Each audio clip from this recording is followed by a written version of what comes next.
Hi guys, welcome to Unlock the Code with your host Sipe Matabata, where I give you the code that you have been looking for. Whether it be tech, entertainment, academics, whatever it is, I'm here to give you the code that you need. So today I'm not alone. Yeah, hey, I need to do my guest justice, right? I need to do my guest justice. So this is a man in his own league, all right? A bio that fills up an entire A4 page, if you guys know what I'm talking about. Hey. But I'm with the managing director of Cedar Tech. I hope I pronounced it correctly. Yeah. Podcast co-host of the Damn Podcast, founder of Something for the Dreamers. Yeah. Guys, I'm with a business geek and a content creator. I'm with. Who am I with? Tell my guests who I'm with. Yo, guys, I'm Setin Zimande, and yeah, everything she said is completely true. Yeah. What do you do, Setu? Besides everything that I've just described, give us more depth and detail of what it is that you do. Okay, outside of all that stuff, Yeah. I basically try to connect the dots between creativity and creativity and business. Mm-hmm. That's the closest way I could ever describe it. That's where my whole angle is, from the content that I put out to the podcast to the business in itself. It's a business that was made in the mind state of creatives even before we even knew that was where we were headed with it. Okay. Yeah. And how do you feel like your life has changed within this past year? Within this past year. Yeah. Oh my gosh, the last 12 months have just been, just terror after terror, but growingly, in the last 12 months, started the podcast. Mm-hmm. Oh, my, the company we saved it from almost being disbanded, and just from. Talk to me about that disbandment and all of that. What was that like? What happened and how did you save it? Yeah, okay. So basically, before Seda Tech was Seda Tech, which is a web and mobile app development company that helps clients with both mobile app development and digital marketing. We were app builders at heart that were trying to solve problems in that space, and we had a partner who was. I've never actually talked about this in public. I've never even created content about it. But we had partner who was also a co-founder with it, and was really driven within the trading space, and we thought we could create something that could solve a problem in that space. Basically turn it away from the scamming and all of that stuff to actually it becoming something of value and all of that. So we spent 1.5 years developing and learning the skills to launch this app and all of that stuff. A lot of delays and all of that stuff, but we made it. We got it out there, and it was a whopping failure. It was it topped out at 18 downloads, and all of those were my friends. That was it. Oh my God. It wasn't great. We didn't have a market audience. We weren't truly connected to the people that we're trying to solve. We just thought that, oh no, this is what they should get. We're basically trying to sell people vegetables to people that we weren't really connected with in terms of an actual community within them, because we were kind of afraid. So we had that, and then it wasn't going great.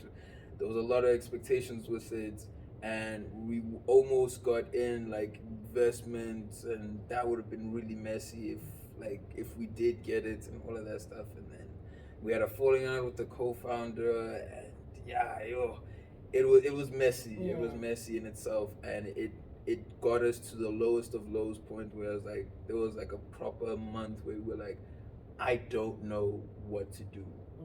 And that's when Saini Hussein, who was also one of the co-founders, he was alright, okay, it's okay for us not to know what we're gonna do, but what thing we need to do is to stay as a pact and use our skills as well as develop them, as to app development, digital marketing, and actually building products, so that when we do have another idea, we're still good. We are better. We are more equipped for it and all of that, and learn the lessons of everything that went wrong there to move forward, which was actually really proper, because it's amazing to bring someone involved with the excitement of what you're trying to do. Yeah. It's like, oh no, it's gonna be big and all of that stuff. But what's even more powerful is them sticking to you with one of the biggest like flops with it. It wasn't like there was like a high anticipation, not like we had people waiting for this and everything. We didn't create a hype for it. We didn't do what needed to be done to like make it proper and be ingrained as like it helping people. And as a result, it showed, and we're like, all right, this like right now, let's recoup our skills. Let's make sure we grow, and we started working with other clients who are like, you know, leading proper businesses who needed our skills, and with that created a second life, which was Seda Tech. Before it was Seda Capital, because we wanted to be in the fintech space. But now Seda Tech was like, I building and doing what we love, but for clients and all of that stuff. And that in itself opened our minds up in a whole business space where I'm learning every single client that we have on, we learn so much from while we provide our value, and we find so much happiness in like, oh snap, like really proper. And while that's also happening, the ethos of Seda was dreamers. It was people who were pushing, who like we started in 2020 in the midst of COVID, and it's like, yo, we're just a bunch of friends who are like first years, we're like literally just don't even know what we're like. We just had like a really big dream, and we had the drive and we had the time to kind of grow, and it unified us and gave us like one of our best memories over the space of everything. It's like, yo, why don't we encourage that level of collaboration that we did, going after a crazy project, crazy idea, that being around other people who are crazy is one of the best things you could do for you. And it's like, yeah, we should do that. And we had this dream of like one day having an event where we have a gathering of those kinds of people. And that's what we did in March. Is that the something of the dreamers concept? Yeah, that's. Is that where it came? And what was? Talk to me about the whole process of doing that. I know you guys just had the idea and it was something that you wanted to do, but I want to know if there's somebody who wants to host an event like that. Talk to us about the struggles that you went through and how it became a success. Yeah. Because I believe it was a success. Yeah. I believe you achieved what you wanted to. Yeah. So what did you have to go through to get there? Number one, it was, when you're like creating an event like that, you first have to, number one, know exactly who you're trying to target. You know what I'm saying? You gotta know who it is, if these are a specific type of people, if it's people from a certain area, all of that stuff. You gotta know the people you're trying to target, and you gotta be involved with them. You gotta know what they're going through. You gotta understand, and also they need to know you.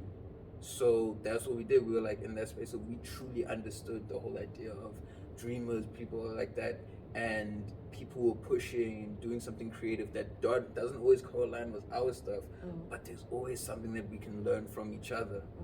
And when you have that, and you're having a medium to express that and catch other people involved, because that's what we did. We created a first video for concept of it as like, yo, we didn't know it was gonna go that crazy. It's not like it went like viral and all of that stuff, but it went huger than we ever expected, and we got so many outpouring of people who were just like, yo, because in the video we asked for help. That's what you gotta do, just ask for help. Just like, yo, I'm trying to do this crazy things. Tell them what you're trying to do and ask for help. And the people who co-align with the way that you explain what you're trying to do will come to you and help. There was more people that came to us to help, to the point that we even like toned down as to like, okay, the amount of people that were actually involved. And those were the people that were like, yo, go meet with this person, go meet with this sponsor, you need to be doing this and this and this, because we'd never ran an event before. So once you have the audience, once you've sent the message and you've portrayed it in the most honest way possible, video is the best way to do it. You can send a text and all of that stuff. People don't really engage with that as much as a video, as much as you expressing what you're trying to do and actually letting them see the visual, like the whole representation of what it is. Of what it is you're trying to do. And above all of that, once you've got that on the roll, then it's like, all right, then it's creating the thing, it's finding the venue, it's sourcing certain acts, which doesn't need a lot of money with it, because we didn't realize how low it actually required of us in terms of financially. It would just require time, effort, and actual exercising of basically that bootstrapping method. That's like, all right, now we weren't gonna like print out the most expensive posters and all of that stuff. Let's print out like the normal papers and all of that and have them all around campus. Let's have a certain number of flyers, like 200 or something, to be handing out at certain times, and having it, and also working with or entities and organizations that are already formed with what you're trying to do. When you do that and you bring those people involved, they have their reach, which they've already established and all of that stuff. So it makes things easier. Did you ever have the fear of it not working out? Oh, every day until it happened. I will be honest, every day. Even on the day, like, here's the thing. Here's what, like, people don't actually. I don't know if it's just me who feels this about event hosting and all of that stuff. That because the only events that I actually did or kind of pre-trained me without me realizing is because last year I used to have these like games nights where I used to like send out a video saying like, yo guys, I'm trying to have we're having this games night, and like, you know, basically, you know, my style of video and all of that stuff. So to get people excited and all of that stuff, people would just bring a snack and bring a snack or a cool drink, and they come through and it end up having a lot of people involved. But when it starts, you feel like no one's gonna come. It feels like everyone who said they were gonna come was joking. It was like, now we're like, so it's gonna feel like you're holding the bag to like 3 people coming. And when they come, it doesn't come out. It doesn't start out the way that you want it to. You get really nervous because you're like thinking the people are there at the first minute of the thing supposed to happen. You think that's all there is, but it's only when it like gets a bit later that people start coming and people start showing up. Same with something for the Dreamers. I was like, yo, this is a flop. This is a fail. Like 5 people are here right now. Oh my gosh, and 3 of them are part of my team. But then, you know what I'm saying? And then people started coming and people started pouring, and it became to a point that, yo, okay, we're above what the capacity of the venue. And it was just like, yo, that is crazy. And people still just kept on coming. People still kept on being, we lacked, you were there, we didn't have enough chairs. And it's like, yo, that's crazy. So, one thing's for sure is don't use the first minutes of the event or when it's supposed to be as a measuring stick, because if you use that, that's when your anxiety is at your highest. But then as time goes on, it'll just get lower and lower. Same thing with the shoot that we did last week. I thought no one was coming. I'm not gonna lie. There was a point where it was like 7 guys, 1 hand. I was like, yo, what did I do? And it's the fact that when you tell the message of it, like, yo, okay, everyone knows this is happening and no one's coming. Yo. But how do you cope in that moment? How do you deal with that? Like, I think for me it's that kind of, or one thing that's always kept me calm is that whole thing of like, okay, number one, this will pass. If it's a complete and utter failure, no one came, this is gonna pass. But I have a level of gratitude that I did it. Because I grew up as a kid that was really highly anxious, very insecure and all of that's very sensitive and all of that stuff. So failure was not something I was like, I could like really tolerate. So the whole idea of that was like, so there was a lot of things that I wanted to do as a kid and also a teenager that I just didn't do, just out of high fear of failure and like an unreasonable level of expectation of perfection. And when you have an acceptance for perfection, you want 100 or 0. You don't want in between. You don't want 14. You don't want 18. It must be 100. None of that. You want it to be 100 or 0. But when I got out of that mind state and I got into the mind state of, I'm happy it's done. I'm just happy I did it. But how did you get out of that mindset?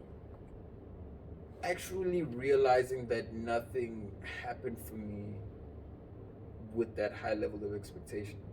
Like having that, okay, let's say I have 3 months and I want to do this one thing. I want to make a YouTube video and I have 3 months. I've set myself 3 months to do it. If I have this high level of expectation, it's like, oh, yo, what? I don't have the right camera. I don't have the right this. I don't have the right that. I don't have the right story. I don't know how to write a script. I'm not. I don't feel like I'm that funny. I don't feel that charismatic or whatever on camera. And you don't start. You don't take that kernel that you had, because you always start with the kernel. You actually realize you always have that thing of like, oh, I want to do a podcast. Take that kernel, grab it, and be like, expand on something, and having a low requirements of success. Having a high requirements of success is like, okay, if this video doesn't get 1 million views on the first video, I'm a failure. That's a high requirement of success. And when you have that, you're not even gonna go for it. You're not even gonna do something. But if you're gonna be like, all right, if 2 people watch it, or if it's just done and out there, and you set your goal to it being completed, that turns it into like, oh, okay, it's out there. Oh, that was exhilarating. It was terrifying, and it kind of like, and you make it, and it's out there, and it's like, then you find out, oh, 2 people did watch it. When you have that goal of 2 people and you hit it, it's like, oh, that's proper. Let's do it again.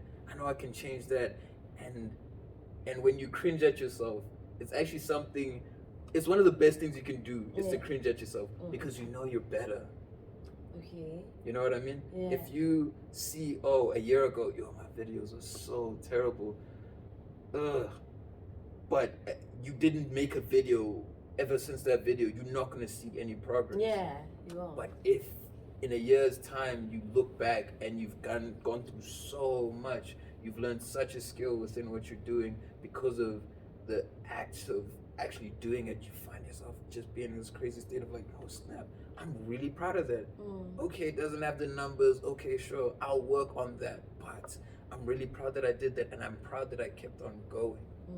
So when I got out of that mindset, when I turned like 18, actually, that's when it actually just flipped for me. At the end of matric, I was like, I'm entering into my adulthood.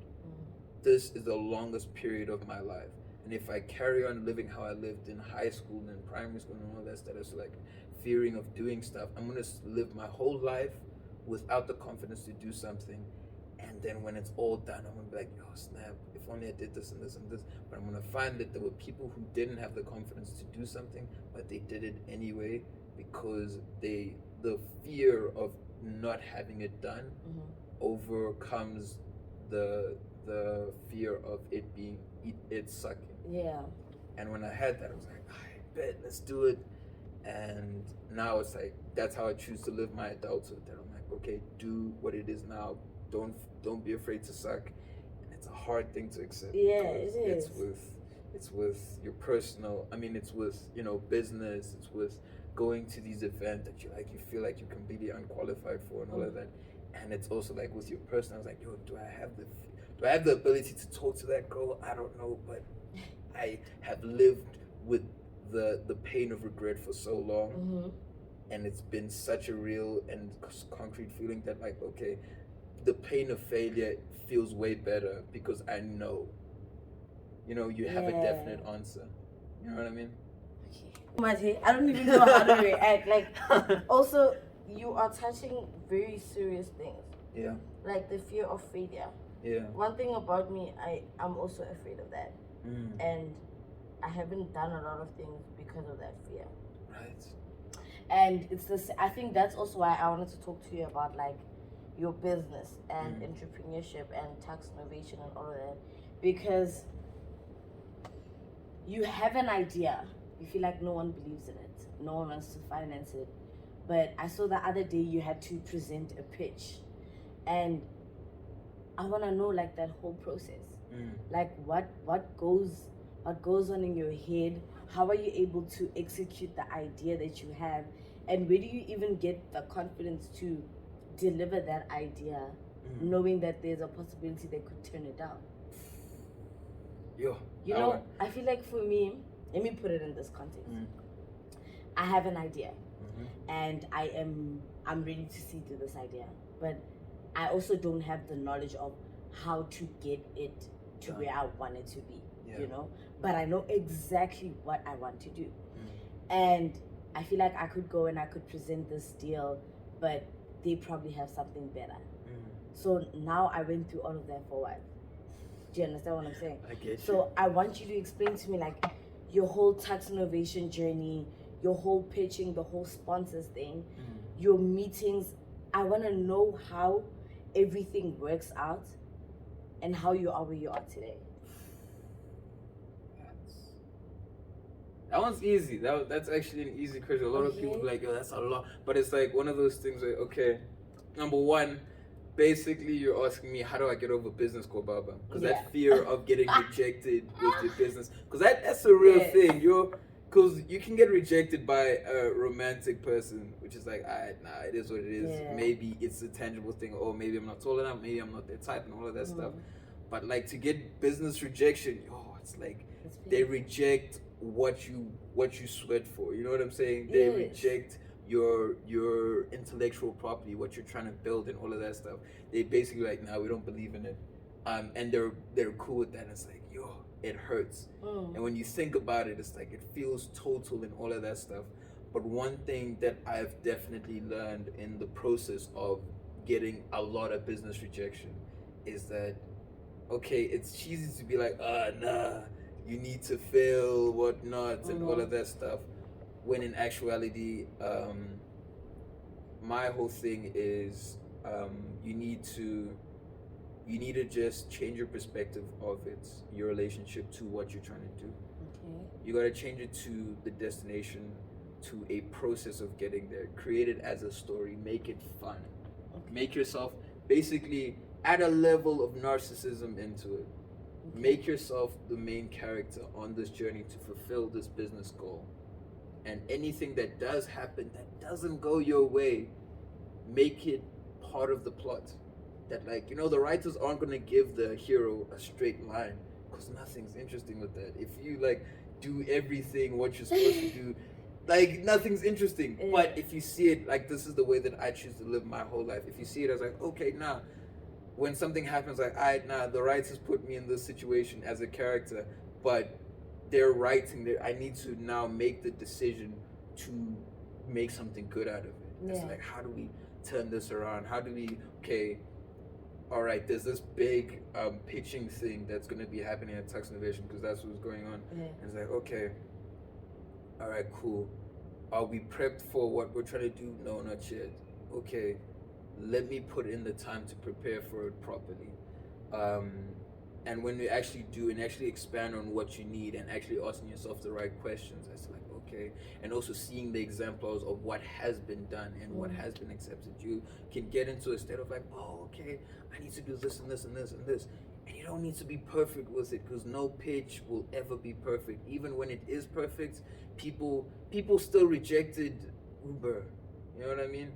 People still rejected the big companies that we have today. So it's like one of those things where it's like, turn it into your story. It's like, they rejected me, cool. That's another one on the list. That is like, I'd say what you're gonna say, but I'm not gonna add that as like, don't add it as like a beef or whatever, but rather as like, a lesson from that person. Like, okay, they didn't like it because of this and this. Because it's a business, because it's an idea, it's because it's changeable and adaptable. You can move it to improve.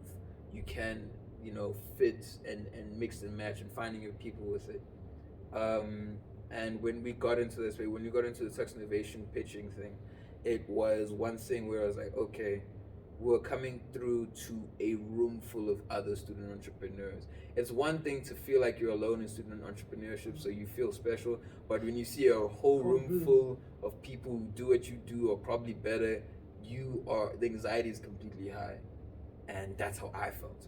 And when it started, I was like, They were like, okay, guys, who wants to go up first? Man was my business partner. He's head of marketing, and he was like, nah, boy, let someone else go. And I was like, all of that stuff. I'm like, okay, that does make sense, but nobody in this whole room is putting their hands up. So if I put my hands up and I do this first, it doesn't matter if I suck. What matters is that I went first. And I made myself proud as a result. And that's what I did. Put my hand up. I did it. And everybody was blown away by it. I went overtime and all that stuff, but everybody was blown away by what we did. and it was amazing to have that level of course, that level of recognition, because the people that were pitching it to, or the audience that were watching, was who we were making it for. Oh, yeah. You know what I'm saying? So Yeah. it's like, it was nice to know that there was that level of engagement. So, but there've been other times where last year I remember I had another pitch, but this was like basically 3 weeks after we had our rock bottom, and I was pitching to the guy who rejected us for the money. Do you understand how that must feel? Do you understand? Like, literally, they're like, all right, now here are the judges, this person, and then this guy right here, who I know he said no to our last thing, and you said no to what we were and all of that stuff, and now I'm like coming to it, I was like, yo, completely different direction and all of that stuff, and it's like, yo, and now as I'm saying the whole thing, the whole place feels hot. I prepared all night, so I was like hot, sweaty. Like I was just not in a good state for it. And I pitched. I was like, it felt like I forgot the whole business, and I was like, had a lot of ums and it was like my worst pitch ever. And Romano was watching. He was looking at me like, he was looking at me like I was in the middle of an accident. You know what I'm saying? He's like, what's going on?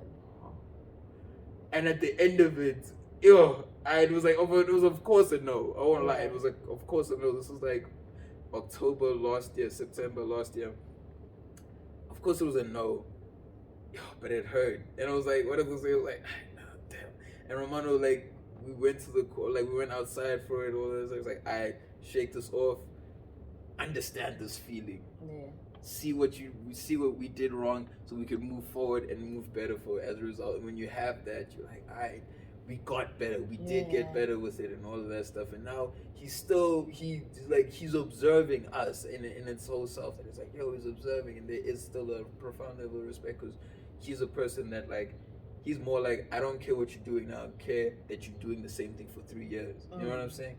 And now we're in that process, and it's like, there's that level of respect. Yeah. You know what I mean? And what would a breakthrough look like for you?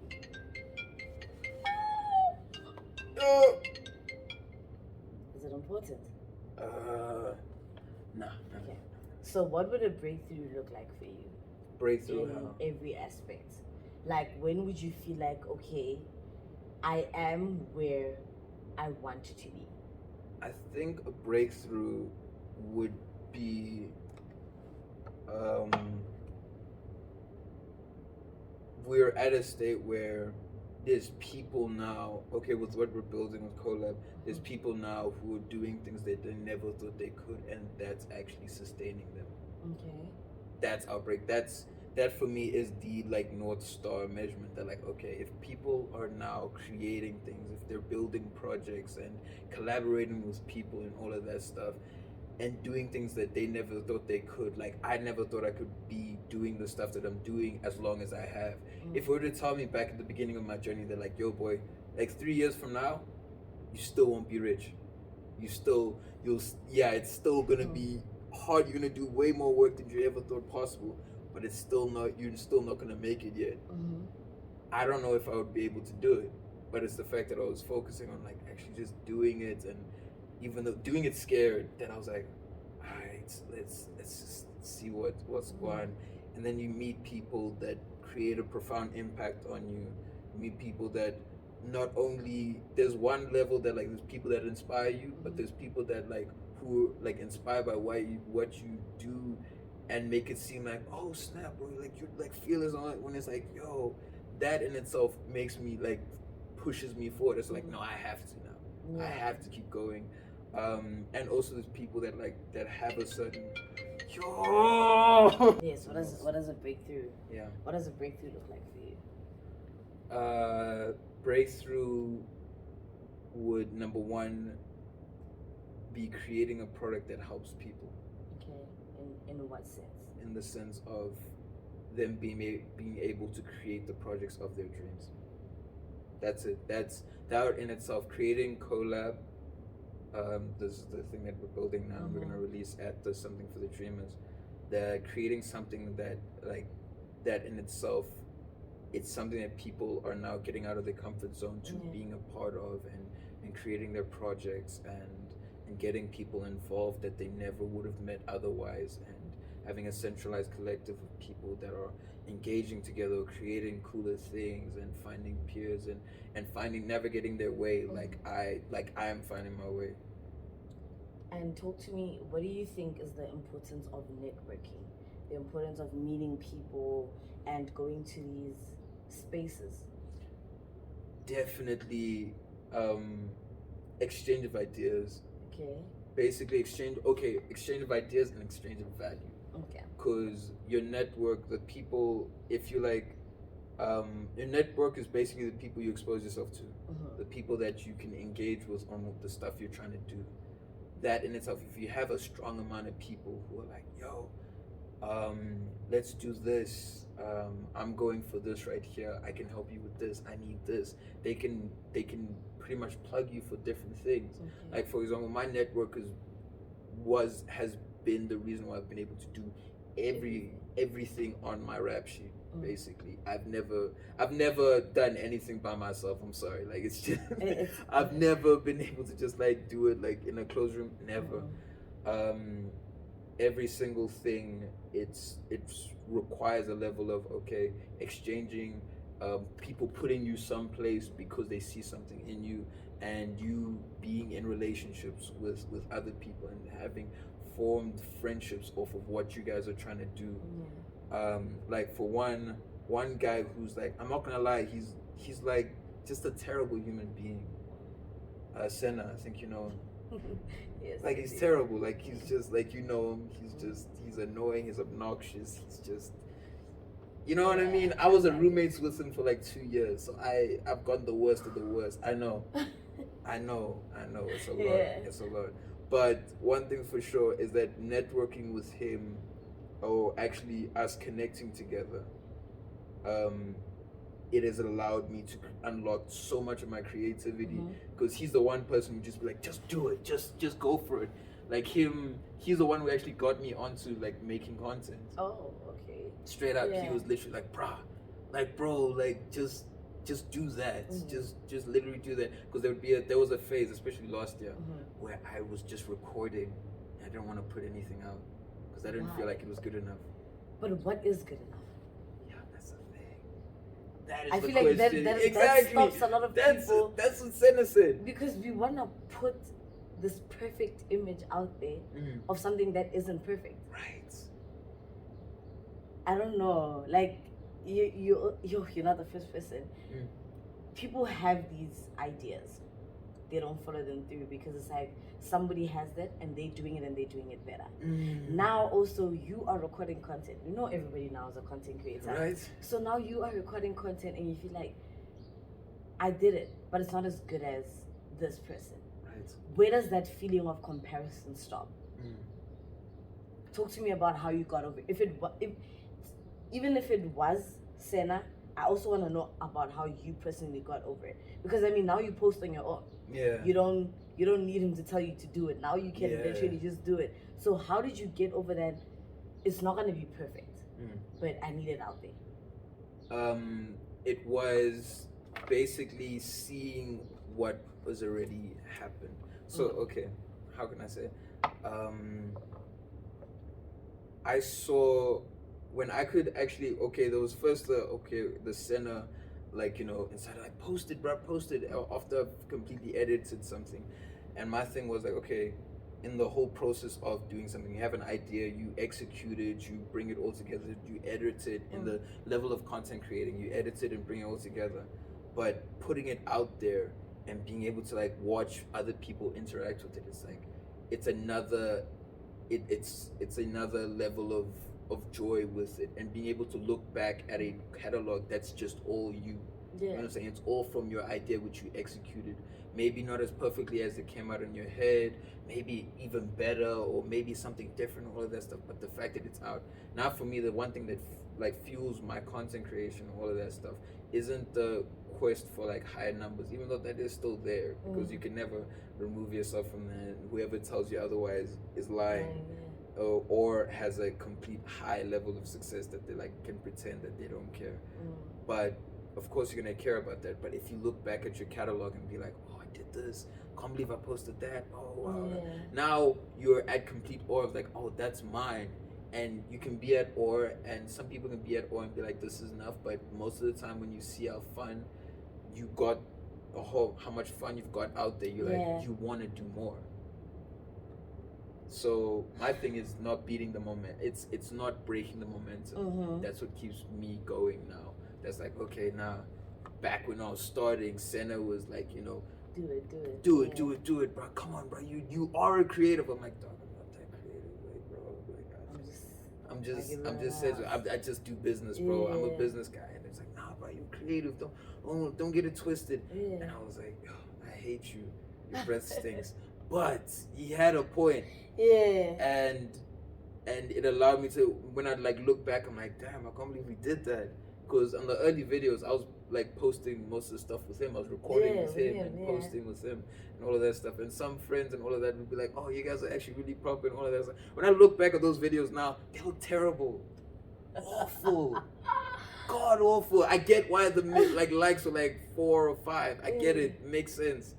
But I'm so proud of the energy that we brought to it, and how with a proper process of momentum it got better and better and better. And now I want to keep that, so that in 2 years time, in 3 years time, that I can see that, oh snap, I've really improved, I've really gotten better. I like the mentality you have, the mentality of growth and of wanting to move forward. And with this, I want you to tell me what a typical day for you looks like, with the multiple things that you have. Your tech, your podcast, you're something of the dreamers, you're also being a student, because I mean that is also in the picture. What does a typical day look like for you? And what does balance also look like for you? Balance. Okay. I think to explain the typical day, I'd have to start on a Sunday, where basically Sunday night I sit down and I tell myself, okay, what would make next week the greatest week for me? Or greatest week for what I'm trying to progress and create and do.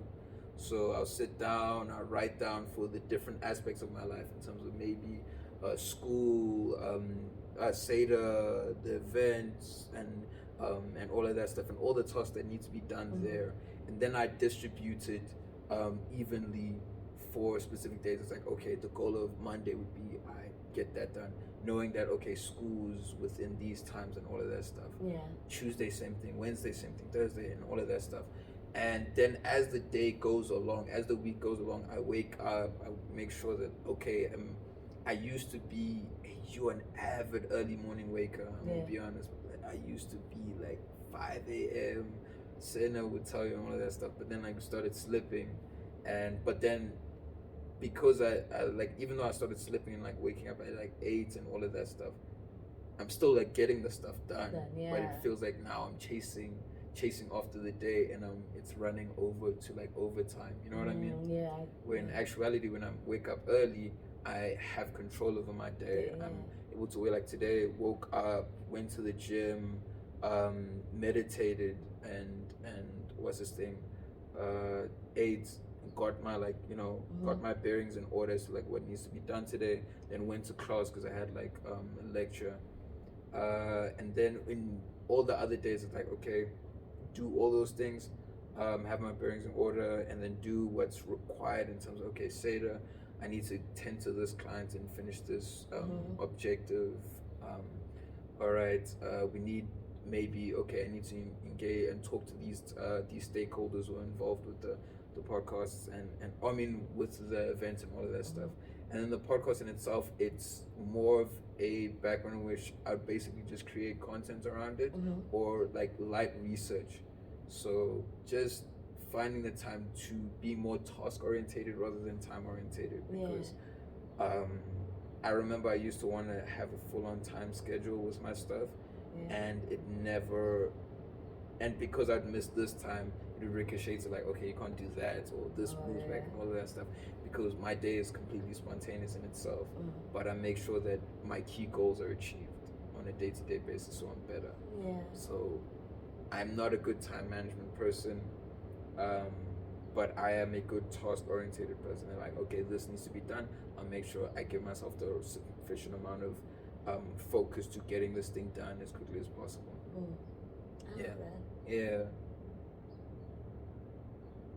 I have I have no words. Like I Yeah. don't know what else to ask, you know. Yeah. Let me ask you something. Yeah. Yeah. Did you hear that gasp? Yeah. Yeah. We're turning the tables on. Yeah. Shoot. What got you? Like you knowing that okay, everybody's a or everyone has a podcast now. My question is, what got you even starting this one? I don't know how to put it. I feel like it was long overdue. I've always had the idea of starting my own podcast the day I became a presenter, because I used to present when I was back home, and I was like, I want to do this. I want to do my own thing, but I never saw it through. That's why I tell you, I have this. I'm working on it, but I have this thing where I talk myself out of things. I can have an idea, and I will talk myself out of it. So you basically probably took yourself out of the ledge.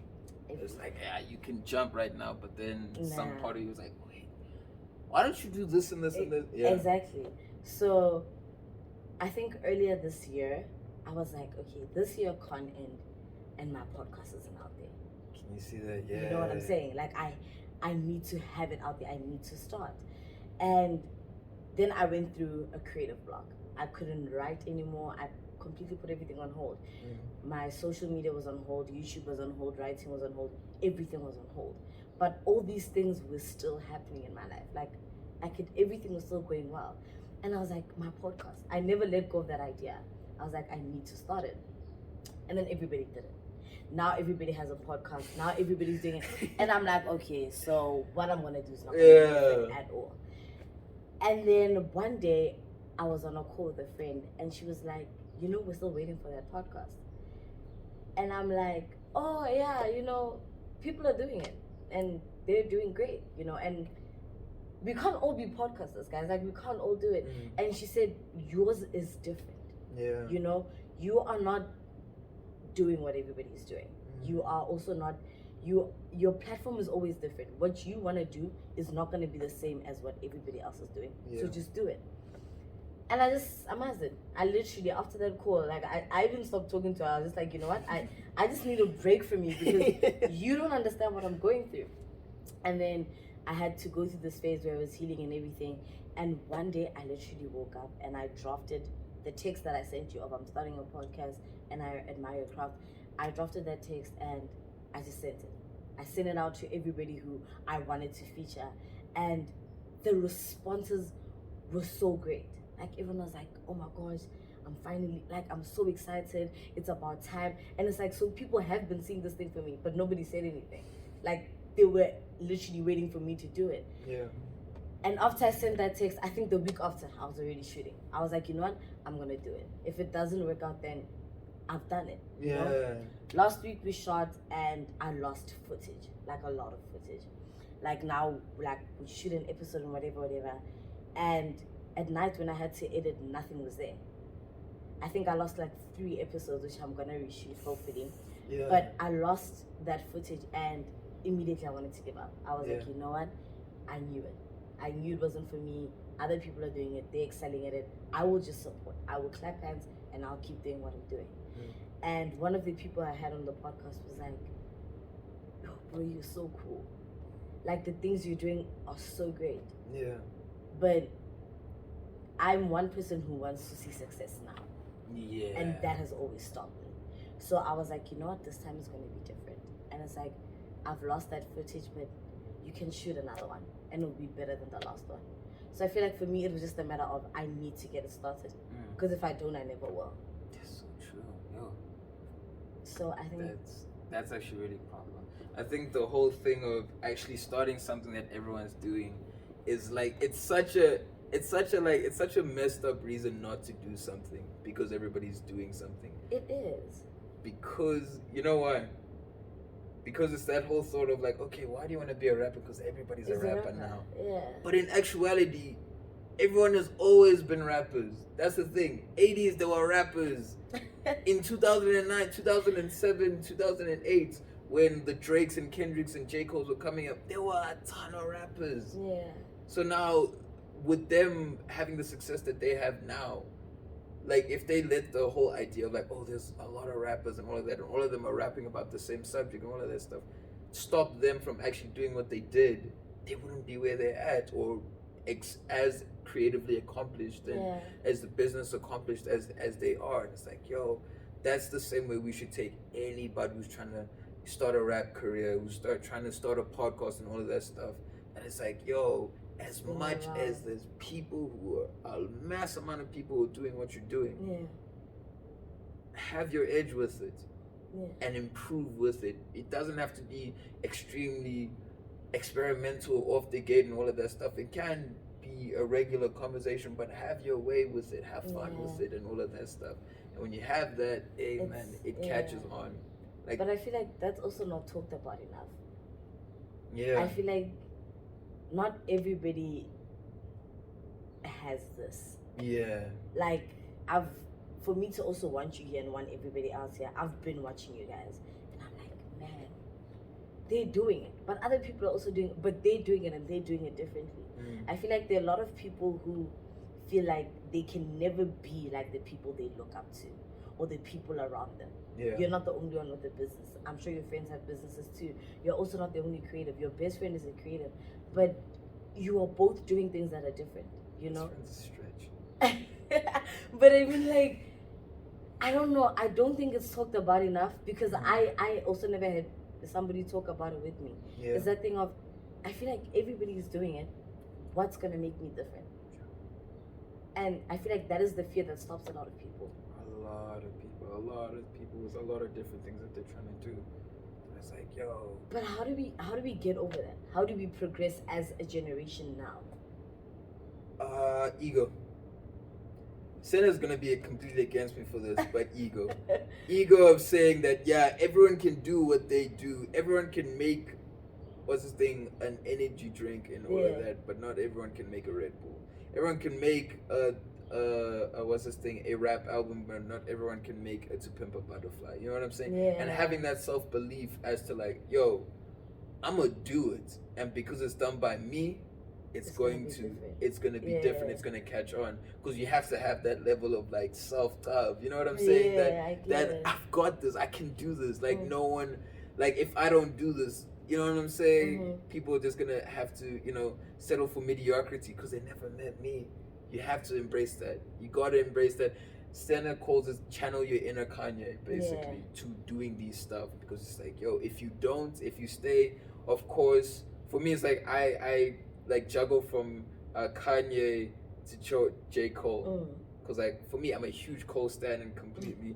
But if you're humble with everything, or too humble, you humble yourself out of getting stuff that you actually deserve. If you're too like, nah, man, I'm accepting of this and that situation, you won't pave a way for anything. You won't create anything that you want out there. But if you have that level of Kanye, it's like, yo, no, I'm gonna make My Beautiful Dark Twisted Fantasy.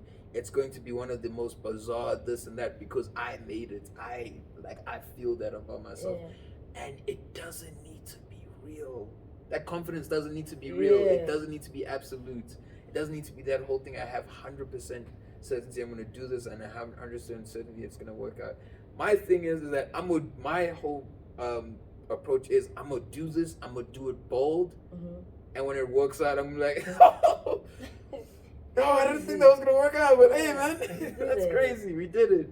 That's literally it. That's how you take on, channel that inner Kanye to actually getting out there and doing it. Because also, same thing as Kanye, there were a ton of rappers at his time. Every time, with every single age. There's never been a time where it's like, oh no, this is still brewing and all of that stuff. Because at the end of the day, you're always just a number to somebody until you become someone that makes numbers. Did you write that down? Please rewind, reverse, right? Like, it was an honor having you here. Thank you so much. It was a real blessing. Yeah. But before spam this video, please. Yeah. I just want to thank you for number one, you doing this, you like having me in mind as like, people to like come to be on and everything. I have complete admiration for you, and all that you're doing with this, and getting over the stuff that we're like getting over is like, it's one of the most, it's one of, you just super proud as a person just to see someone just grow in that space. It's like, yo, dang, it's like there's no competition if you're just competing against yourself, because no competition will beat you more than the person who's pushing, who's getting your internal brain convincing you out of jumping over the lid. Okay, wait, not like, you know, doing something doing something that you want to create and all of that stuff. That is your biggest competitor, and the fact that you're defeating that person is one thing that, like, super admirable. Thank you so much. I really appreciate that. Yeah, I need a breather. But anyway, thank you guys so much for watching this episode. If you guys want him back on this channel for part 2, I think I'll bring him back like a year from now, just so we can see the growth and see everything. But please like, follow, subscribe. I will leave all his socials downstairs. I will leave everything that you need in the description.